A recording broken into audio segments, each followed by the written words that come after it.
tak piękny, słoneczny, jesienny dzień grzechem jest nie wyruszyć gdzieś w plener. Tak więc jesteśmy w Czechach, w niewielkim miasteczku niedaleko Opawy, pod bramą bajkowego zamku. To Hradec nad Morawicí. Zamek ten był kiedyś pograniczną twierdzą. Zgodnie z legendą, w 965 roku spotkał się tu orszak ślubny córki czeskiego księcia Bolesława I, Dąbrówki, z orszakiem polskiego księcia Mieszka I, jej przyszłego męża. Przekraczając bramę zamku, jak za dotknięciem magicznej różdżki, znajdziesz się w pięknym, soczysto-zielonym latem i mieniącym się ferią ciepłych, złoto-pomarańczowych barw jesienią ogrodzie. Efektowne wieżyczki, romantyczny dziedziniec, a w głębi chód murów gotyckiego zamku.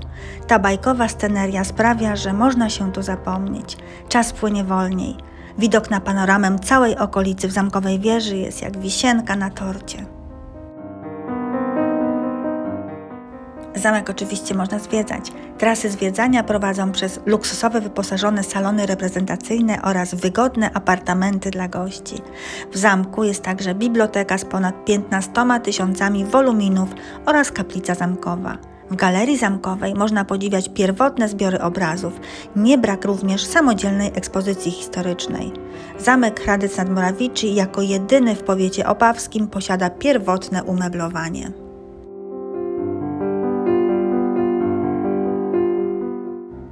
A ja dziś, wykorzystując tą piękną pogodę, skupię się na zamkowych ogrodach, wiekowym drzewostanie i jesiennych widokach zamkowego wzgórza.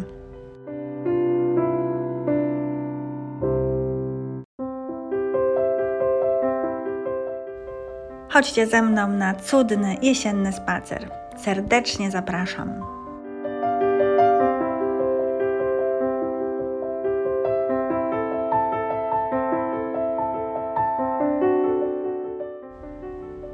Zamek Czerwony istnieje od ponad 100 lat i pierwotnie pełnił funkcję stajni, obory i powozowni. Naprzeciw wznosi się znacznie starszy Zamek Biały, który został wybudowany w XIII wieku i pamięta odwiedziny wielu osobistości.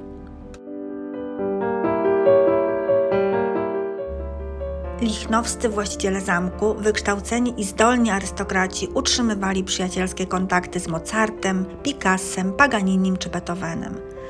Fortepian Beethovena, na którym grał i komponował podczas pobytu w Hradcu, dziś należy do jednych z najcenniejszych eksponatów w zamku. Zamkowy Park Angielski rozciąga się w miejscu, gdzie już w średniowieczu biegła legendarna arteria handlowa, słynny szlak bursztynowy.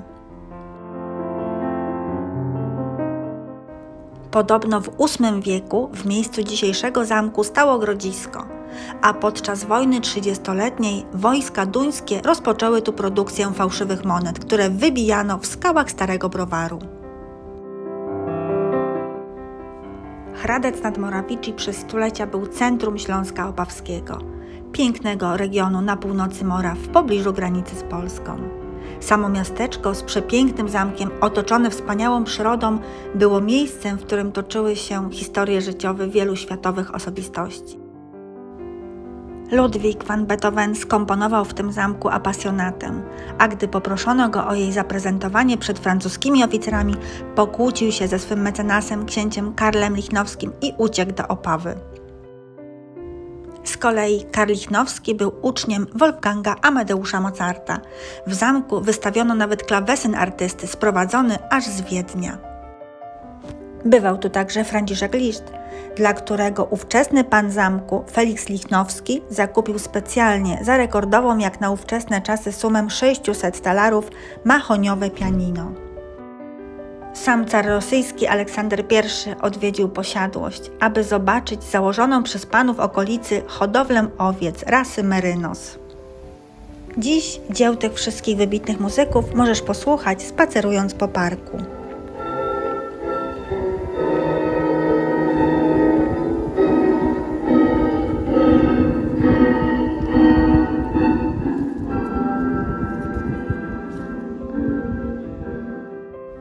W 2008 roku kompleks ten zwyciężył w rankingu na najbardziej bajkowy zamek w całej Republice Czeskiej.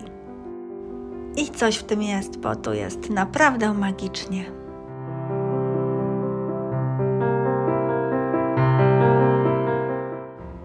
W krótkim okresie niespełna 50 lat, od roku 990 do 1032, gród należał do państwa Bolesława Chrobrego i Mieszka II.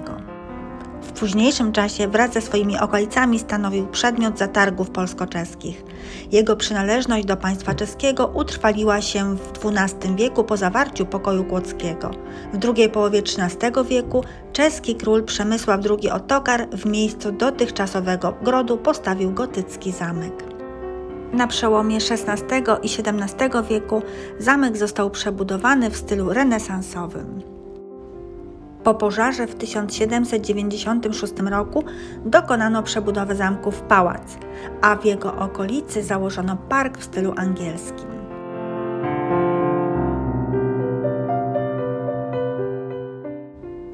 Kolejną przebudowę zamku przeprowadzono w drugiej połowie XIX wieku i odtąd nazywano go Białym Pałacem, w odróżnieniu od zbudowanego w pobliżu Pałacu Czerwonego, którego architektura nawiązywała do średniowiecza.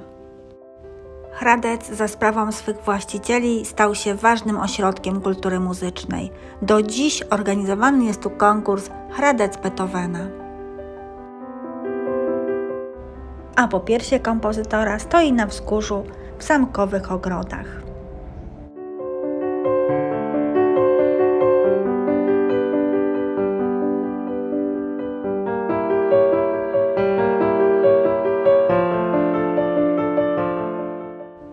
A teraz zostawiam Was z całym bogactwem krajobrazu Pałacowego Parku. Tutaj komentarz jest zbędny, po prostu cieszcie oczy pięknym, jesiennym pejzażem.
Tutaj jest tak magicznie, że aż żal kończyć ten odcinek.